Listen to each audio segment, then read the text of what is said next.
যুবক, যৌবন তো হবে কিন্তু তুমি ফুটবে না। পুরুষের কাছে পুরুষত্ব হবে কিন্তু ফুটবে না, নারীর কাছে নারীত্ব হবে কিন্তু ফুটবে না। আমি ফুটানের দুই তিনটা দৃশ্য, দুই তিনটা প্রমাণ দিতে চাইতেছি যে আল্লাহ ফুটাইছেন তো কিরকম ফুটাইছেন, নারীকে ফুটাইছেন তো কিরকম ফুটাইছেন। রাবেয়া বসরি কোন রাজরানী ছিল না, রাজরানী রাবেয়া বসরি কোন রাজরানী ছিল না, কোন সম্ভ্রান্ত ফ্যামিলির মেয়ে ছিল না, কোন নামি দামি বংশের ছিল না। রাবেয়া তো কৃত দাসী ছিল। আমি তো 6 বার তার বাড়ি দুই চোখে দেখা বলতেছি, কিতাব আজ পর্যন্ত পড়ি নাই, কিন্তু আমি তার বাড়ি 6 বার চোখে দেখা তারপরে বলতেছি। এখনো রাবেয়ার ঝুঁকড়ি আমার চোখের সামনে। সে তো কোন রাজরানী, রাজ পরিবারের মেয়ে ছিল না। রাবেয়া তো কৃতদাসী ছিল, কিন্তু ফুটছে তো কতটুকু ফুটছে।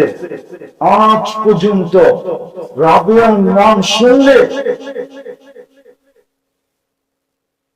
রাবেয়ার নাম শুনলে কোন মুসলমান মেয়ে, যদিও তার কাছে ইসলামের কোন ছোঁয়া না থাকুক, তারপরও রাবেয়ার নামটা শুনলে একটু সমীহ হইলেও করে, একটু সম্মান হলেও করে, একটু দিলে ধাক্কা লাগলেও লাগে না, লাগে না? রাবেয়া তো কোন সম্রাট করে নিয়েছিল না। চলেন আরেকটা দেখাই। শুধু রাবেয়া ফুটন্ত ছিল,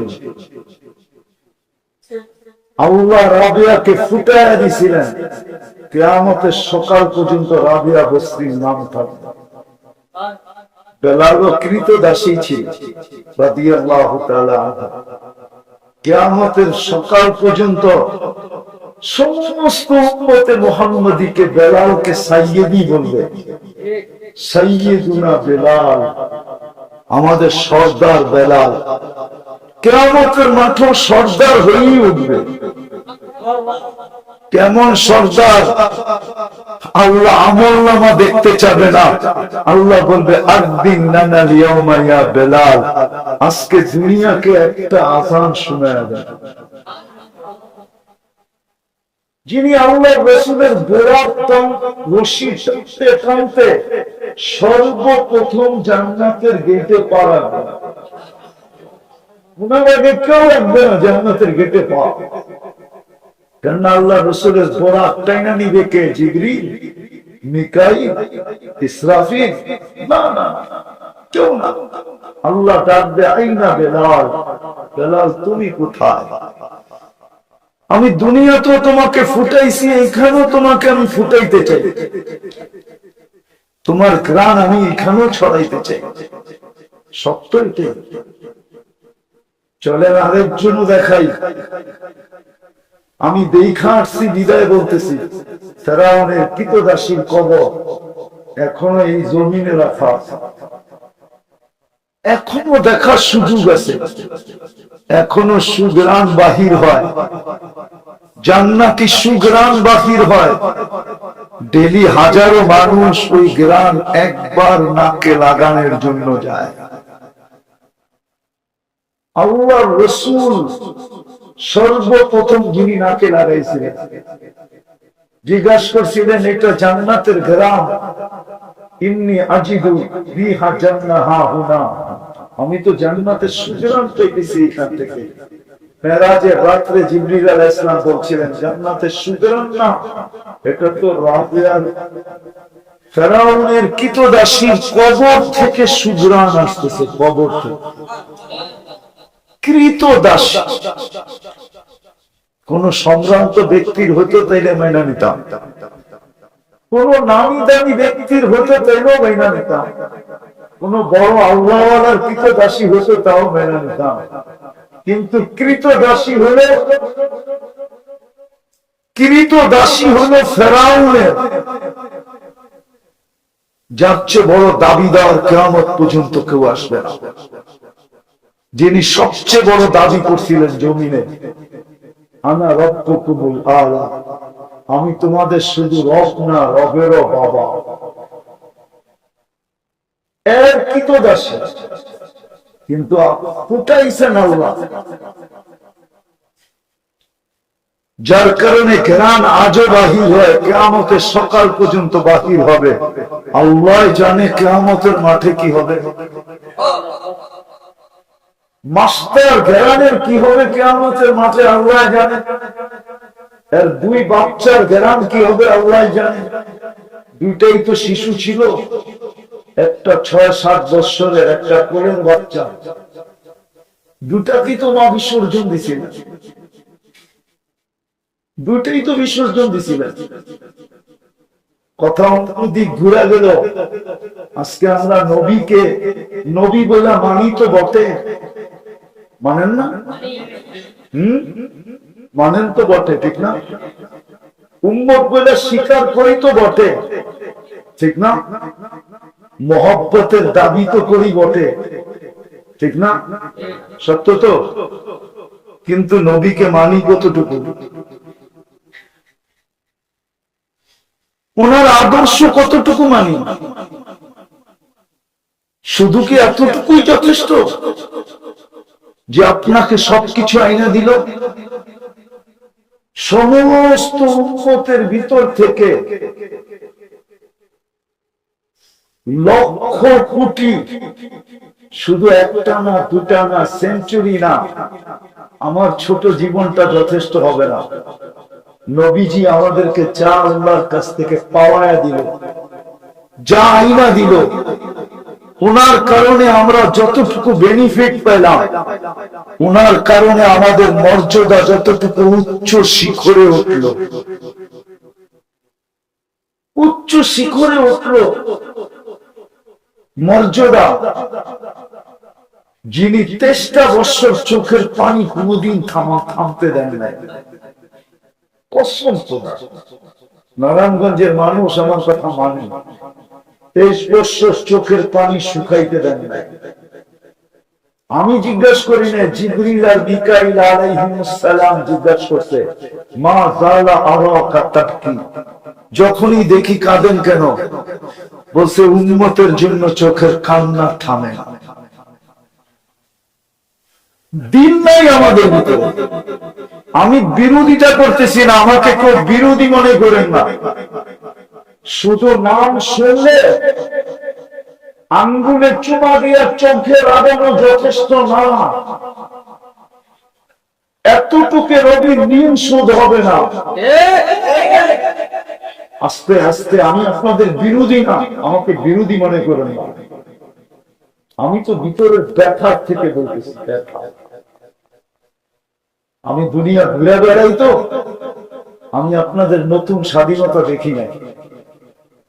আমি জুলাই 18 তারিখে দেশের বাহিরে গেছি, আগস্টের 18 তারিখে আসছি। আমার 4 দেশ সফর ছিল। প্রথম আমার সেঞ্চুরি পুরা হয়েছে ইংল্যান্ড দিয়া, কানাডা দিয়ে 101 হয়েছে, মিশর দিয়ে 102 হয়েছে। আমি দুনিয়া ঘুরি বিদায়, আমার এখানে একটা ব্যথা আছে, ব্যথা। আমি ওইটাই বয়ান করতে চাই। এতটুক দিয়ে নবীর ঋণ শোধ হবে না যে আপনার জন্য চোখের পানি একদিনও শুকাইতে দেয়। আপনি শুধু নাম শুনলেন আর চুমা দিয়ে চোখে লাগাইলেন, যথেষ্ট। রাগ হয় না, পায়ে হাত রাখে। যে মৃত্যু লগ্নে যার ঘরের ভিতরে বাতি জ্বালানোর মতো 9 ফ্যামিলিতে কোনো তেল ছিল না। 9 ফ্যামিলি ছিল যেদিন দুনিয়া থেকে চলে যেতেছেন, কোন তেল ছিল না বাতি জ্বালানোর মতো। সবার ঘরে ক্ষুধার্ত ছিল। দুজাহানের বাদশাহ কয়েক বেড়ার ক্ষুধার্ত ছিল। আল্লাহর রহমত নির্ভরশীল কিন্তু আমাদের দুটা জিনিসের উপরে, একটা মনোযোগের উপরে, একটা পরিবেশের নির্জুমতার উপরে। আর আল্লাহর রহমত যদি না হইল, তাহলে জীবনের গতি কিন্তু ধরে রাখার সুযোগ নাই। জীবনের গতি যদি ধরে রাখার সুযোগ হইতো, তাহলে ধনাঢ্য ব্যক্তিরা বাড়ি ঘর গাড়ি বাড়ি না বানায় আগে ওই মেশিন কিনা সব সময় লোভে রাখত। বোঝা গেল জীবনটাকে ধরে রাখার কোন সুযোগ নাই। না ধরে রাখার সুযোগ আছে, এটার জন্য কোন পাওয়ার ব্যাংক নাই যে আপনি জীবনের গতিটাকে জীবনটাকে ধরে রাখবেন বা জীবনের গতিকে থামায় দিবেন। না এটাকে ধরে রাখার কোন মেশিন আছে, না এর গতি থামানোর কোন মেশিন আছে। চলে যেতে হবে কিন্তু আমাদের, সত্য এটাই। কবির কথাই সত্য, আল্লাহর ঘোষণাই সত্য। ইউদরিকাল মউত, তোমাকে মউত ধরবেই ধরবে। আল মউত লাইসা লাহু ফাওত, এটাকে কেউ ফাঁকি দিতে পারে না। কিন্তু চলে গেলে চলবে না, জীবনটাকে ফুটায় যেতে হবে, জীবনটাকে ফুটায় যেতে হবে। কেননা আমরা এটা বিশ্বাস করি, যতক্ষণ পর্যন্ত ফুল না ফোটে, কেউ না চোখ বুলায় না হাত বাড়ায়, কেউ চোখ দিয়েও দেখে না, হাত দিয়েও ধরে না। এমনকি 14 তারিখে কোন যুবক বুলেও এটা হাত দিয়ে ছয় না। 14 তারিখ পর্যন্ত কেননা ও জানে ফুটন্ত ফুল ব্যতীত যদি নিয়ে গেলাম যেটা ফোটে নাই, তাহলে আই ডট ডট ইউ লিখবে তো দূরের কথা, আই ডট ডট লিখবে তো দূরের কথা, ফেসবুকের ভিতরে বড় একটা জুতা দিয়া পাঠায়, ঠিক না? আর সামনাসামনি করলে তো পায়েরটা খুলেই দেখাবে যে তুই একটা ফুটন্ত ফুল নিয়ে আসতে পারিস না, আবার তুই চাইতেছিস আমি তোকে লেখা দেই আই ডট ডট। যদি ফুটন্ত ব্যতীত কেউ এটার দিকে চোখ না বুলায়, হাত না বাড়ায়, তাহলে যেই আল্লাহ অস্তিত্বটা দিল,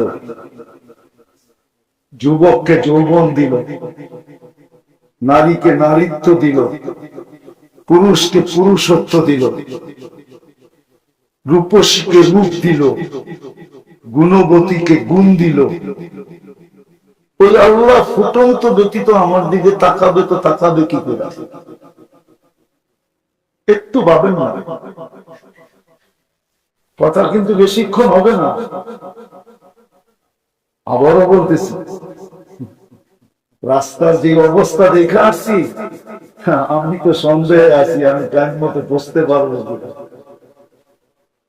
লোকাল ফ্লাইট না ইন্টারন্যাশনাল ফ্লাইট, এই জন্য কথা বেশি হবে না। একটু চিন্তা করি বিবেকটা কেন দিচ্ছেন, এই জন্য এটার পিছনে সারাদিন ব্যয় করতেছি। যুবক ব্রেনটা তোমাকে আল্লাহ কেন দিলেন বলো, বিবেকটা কেন দিলেন, বুদ্ধিটা কেন দিলেন? পুরুষ হিসেবে চিন্তা করি যে আমি যদি ফুটন্ত ব্যতীত ফুলের দিকে চোখ ভুলাই না, হাত বাড়ায় নেই না, তো যে আল্লাহ আমার মতো যুবককে যৌবন দিয়া ফুটাইল, কি যৌবনের দাম কত বলো, বলো যৌবনের দাম কত? কেউ বালক জানলে বলো যৌবনের দাম কত? আরে বলো না কত দাম? ও একটা বাবা না কি তাই? যৌবনের দাম কত? সমগ্র জগতের সম্পদ যদি এক পাল্লায় রাখা হয় আর এক যুবকের যৌবন এক পাল্লায় রাখা হয় তো যৌবন বেশি দামি। বিশ্বাস হয় না? হ্যাঁ, না যৌবন কিনতে পাওয়া যায় কলিকাতা হারবালে, না মডার্ন হারবালে পাওয়া যায়? যায় না? তাহলে একটু ভাবো না কেন তোমাকে যে আল্লাহ যৌবন দিয়া ফুটাইল, ওই আল্লাহ তোমার দিকে তাকাবে তো তাকাবে কিভাবে, কখন তাকাবে? যে পুরুষকে পুরুষত্ব দিয়ে আল্লাহ সাজাইল এর দিকে আল্লাহ কখন তাকাবে? যে নারীকে আল্লাহ নারীত্ব দিয়ে সাজাইল, নারীর দামই তো নারীত্ব, নারীত্ব না থাকলে তার কি দাম আছে? দাম কি? আল্লাহ তো তৃতীয় লিঙ্গ বানায়, এই জন্যই বুঝাইছে আমাদের। কি বুঝায় না? তৃতীয় লিঙ্গ দেখলে খালি কি করে? এটাই তো। কি এতটুকু তো না, আরো কিছু? আল্লাহ যে ফুটাইলেন আমাদেরকে, আল্লাহ কখন তাকাবে?